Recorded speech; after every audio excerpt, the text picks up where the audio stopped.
Ah bah oui, l'exemple que je peux partager, c'est l'exemple que vous connaissez tous. Hein, je ne peux pas témoigner sans parler de ça parce que ça a été le point de départ de ma vie en Christ, de ma vie chrétienne. Donc comme vous le savez déjà, on m'avait offert une Bible il y a plusieurs années, quand j'étais encore... j'avais même pas 20 ans, je pense qu'on m'a offert une Bible, une dame dans un bus. Vous voyez comment c'est venu? La première fois vraiment, c'est une dame dans un bus, une dame âgée. Et je prenais le bus souvent là où j'habitais. Et à force de discuter avec elle, de sympathiser, un beau jour, elle m'a écrit un petit message et elle m'a offert une Bible. Et c'était le cantique des cantiques.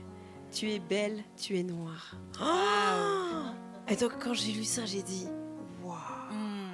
Et puis, cette Bible, elle m'a suivie dans mes différents déménagements, donc 20 ans, donc ça veut dire que je l'avais déjà 5 ans avant de connaître le pasteur Max. Donc c'est pour vous dire comment le Seigneur déjà il prépare les choses en amont. C'est ça. Donc ça peut mettre une vie entière ou des années, mais quand il te veut à lui, il trouve les moyens. Mais j'ai pas entendu. J'ai mis ma Bible de côté, j'ai fait plusieurs déménagements. Max est arrivé, pasteur Max dans ma vie, il est venu habiter avec moi quand j'avais 26 ans. 26 ans, ouais, donc avant-hier, on va dire. Avant-hier. Et donc voilà, on a cheminé, on est arrivé au Luxembourg, donc 27 ans. On a travaillé plus de 20 ans. Et puis, on n'arrivait pas à avoir d'enfants. Et donc, entre-temps, on a profité d'un voyage en Afrique pour aller voir ceux qu'on connaît, on va dire féticheurs, je dirais. Oui. Parce que... les médecins, déjà en 2002, m'avaient dit « Madame, vous ne pourrez pas avoir d'enfant, vous êtes stérile médicalement. » Donc, ce sont leurs termes. Oui. Et donc, j'ai dit, moi, quand j'ai entendu ça, j'ai dit la tête brûlée, comme on va dire, l'expression tête brûlée que je suis, quand on lui dit non, elle cherche à le faire autrement. J'ai dit non, j'ai pas cru à cette parole. Donc, déjà, à cet âge-là, en 2002, il y avait déjà quelque chose en moi qui s'appelle la foi. Amen. Aujourd'hui, je peux le dire, mais à l'époque, je ne pouvais pas mettre de mots là-dessus. Oui. Il y avait cette foi en moi. Ils ont dit que je ne peux pas avoir d'enfant, je vais tout faire pour en avoir. Voilà comment c'est venu. Mais sans passer par Christ, sans passer par la révélation de Jésus en moi. Et donc, les années continuent à passer. Et puis, miracle, par fécondation in vitro, Amen. Quelques années après, on arrive à avoir Isaac. Et avec Isaac, l'accompagne 2 pastilles de 2 embryons, on va dire. Et puis 3 ans, 2011, 2010, 2011, ouais, 2011, début 2011, on fait décongeler comme ça doit se faire 2 embryons et on me les réimplante. C'est là qu'en janvier, février 2011, je suis enceinte. Mais dès que je suis enceinte, je sens tout de suite, dès le départ, nous les femmes, on comprend quelque chose. Je sentais dans mon corps que ça n'allait pas. Il y avait quelque chose qui n'allait pas. Effectivement, je ne savais pas qu'en fait, pendant toute ma grossesse, j'ai fait des phlébites.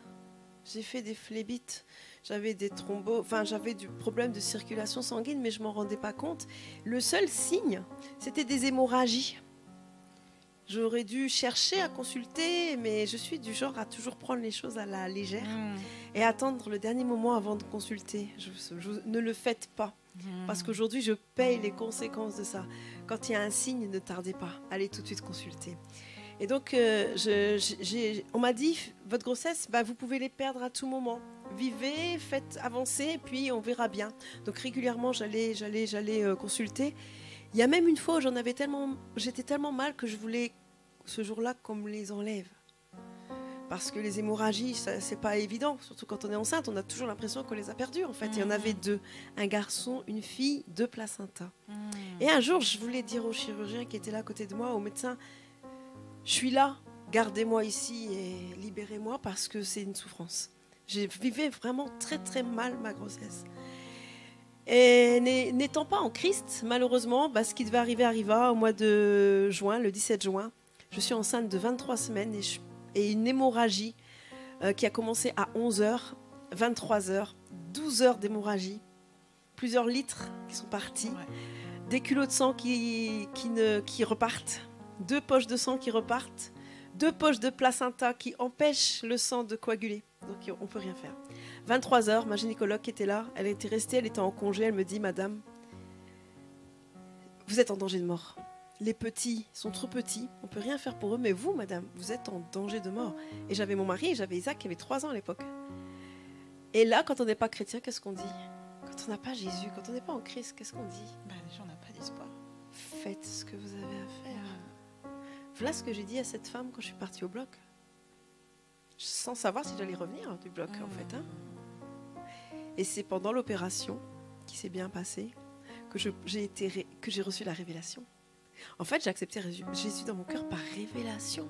Je ne suis pas venue devant, bien sûr, par après je l'ai fait. Hein. J'ai confessé publiquement Jésus-Christ comme Sauveur et Seigneur, mais je l'ai reçu après. Donc l'opération se fait, et puis en salle de réveil, on m'emmène, et je bénis l'infirmier ou l'infirmière qui a bien fait son travail, parce qu'en fait j'étais en train de faire une hémorragie interne. En salle de réveil, endormie. Et donc si j'étais restée là, je ne me serais pas réveillée, parce que j'allais finir par complètement... l'hémorragie allait prendre le corps entier en fait. Et Dieu merci, l'infirmier s'est rendu compte que quelque chose n'allait pas bien en salle de réveil. Il a tout de suite rappelé la gynécologue. Il était 3 heures du matin. Elle venait d'opérer, elle a dû remettre sa blouse, elle a dû revenir au bloc, elle a dû remettre l'anesthésie. Et là, ils ont réussi à enlever, cautériser, on va dire, l'hémorragie sans que la matrice ne soit touchée, en préservant la matrice. On sait que Dieu peut faire grandir des bébés sans matrice, mais chez moi, il a préservé la matrice. Amen. Et c'est comme ça que, quelques années après, Ruben va arriver. Mais c'est pour vous dire que, waouh, au réveil, bien sûr, on est endormi, hein, on a des cachets, on vous donne des cachets pour que vous soyez plus ou moins, parce que ça doit être un choc. Je réagissais pas, mais je me sentais, je vais vous dire la confession que je ne me sentais pas comme j'aurais dû me sentir. Je me connais. Après un événement comme celui-là, je savais que c'était fini pour moi. Je savais que c'était l'asile, que c'était plus mon mari, ni mon fils, pardon de dire ça, mais qui allait pouvoir me consoler. J'avais besoin d'une consolation au-delà d'un mari, au-delà d'un enfant. Je savais que perdre ce garçon et cette fille, c'était pour moi, voilà quoi. J'allais pas me réveiller, j'allais pas continuer ma vie de la même façon. Ça, j'étais convaincue. Et c'est là que le doigt de Dieu est intervenu. Je me suis sentie consolée. Le lendemain, des infirmières venaient me témoigner de leur fausse couche, de la fausse couche des femmes de leur entourage. Et la psychologue qui est venue me voir, elle est venue me voir qu'une seule fois et ça a suffi parce que j'ai dit j'ai pas besoin de deuxième fois. Sa carte, je l'ai plus jamais réutilisée. Et j'ai senti quelque chose. Et ce que j'ai reçu dans mon cœur quelques temps après. Parce que quelques mois après ça, quelques années après ça, j'ai compris que je devais pardonner certaines choses dans ma vie qui m'étaient arrivées, me repentir de certaines choses. Et il y avait une chose, pendant ma relation de fiançailles avec mon mari, j'avais été infidèle. Et pendant toutes ces années, j'avais gardé ce fardeau en moi. Et j'ai dit, t'as failli partir au cimetière avec ça en toi. Je dis, non, il faut te libérer. Et c'était ça mon plus gros poids. J'avais ce poids.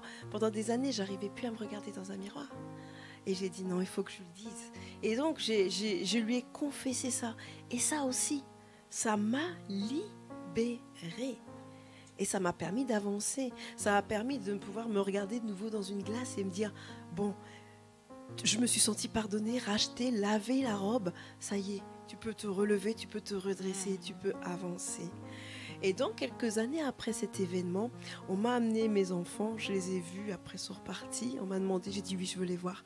Donc je les ai vus et en les voyant, ça m'a permis d'être détachée de la vision des personnes décédées. J'arrive à voir quelqu'un qui est mort. Je ne sais pas pourquoi Dieu m'a donné ça, mais bon, je ne sais pas si c'est pour plus tard, je ne sais pas, mais en tout cas, ça m'a permis, le fait d'avoir vu mes propres enfants dans cet état, ça m'a coupé une sorte de barrière, je dirais.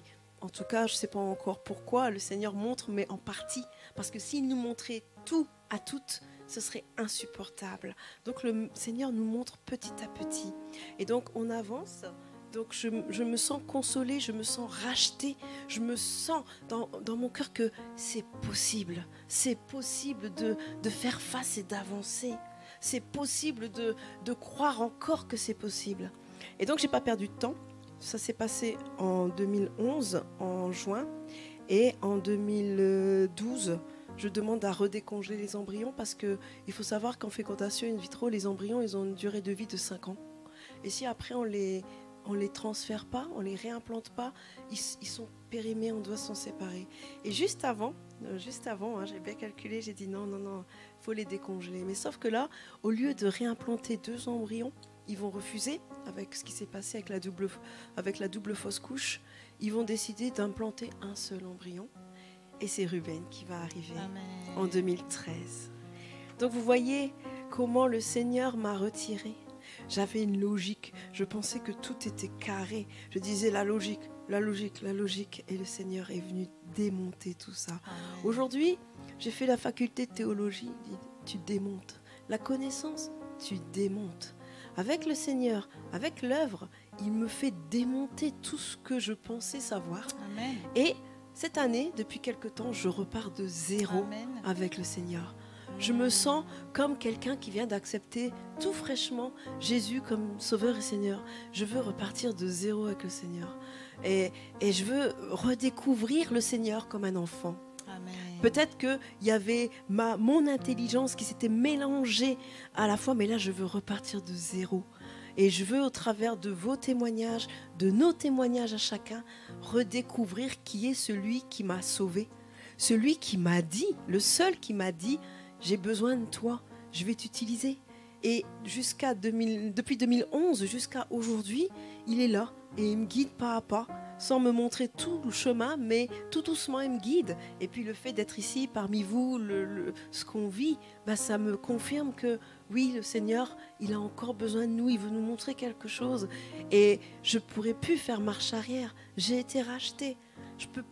Je pense pas, je suis incapable, par le témoignage, d'être encore en vie, d'avoir survécu à ça. Je me dis, mais des fois, j'ai pas de mots pour exprimer ma foi.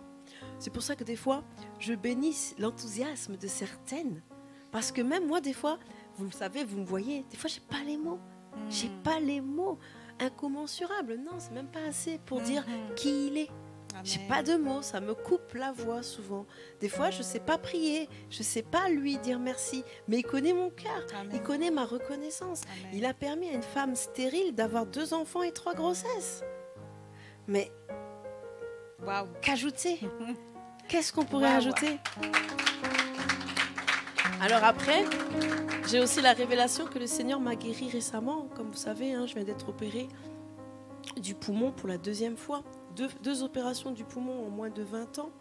Et cette 2e opération, 19 points de suture, plusieurs mois de convalescence. Et là, maintenant, ça y est, je reprends pied tout doucement. Et il me dit, je t'ai guéri cette fois-ci de ça pour être encore une source de bénédiction supplémentaire. Alors, femme stérile devenue féconde pour apporter la fécondité, pour être un instrument de fécondité, et femme guérie pour être un instrument de guérison. Mais Seigneur, sers-toi de moi. Amen. Moi, je suis là, je suis disponible. Je vais être à ton écoute, Saint-Esprit. À gauche, à droite, devant, dis-moi et j'irai. Donc Amen. Voilà pourquoi souvent, quand vous m'entendez dire ma prière, c'est que oui, vraiment, ma prière, c'est qu'on puisse vraiment entendre le Saint-Esprit nous guider. Va mettre ta main sur le ventre de cette femme. Amen. Des fois, sans parler, c'est lui qui fait. Disposons-nous, allons, et lui fait le reste. Amen. Et l'ennemi nous mentait pendant tellement d'années, il nous empêchait d'aller. Tu es inutile, tu es ceci, tu es cela. Non, nous sommes toutes ici des sources de bénédiction. Et comme ça a été dit ce matin par Pasteur Ada, nous avons toutes quelque chose. Donc il suffit de mettre un pied et le Seigneur va faire le reste. La disposition, la détermination et le Seigneur fait le reste. Amen. Donc voilà ce que je voulais partager. Merci Noélie. Merci beaucoup pour ton partage.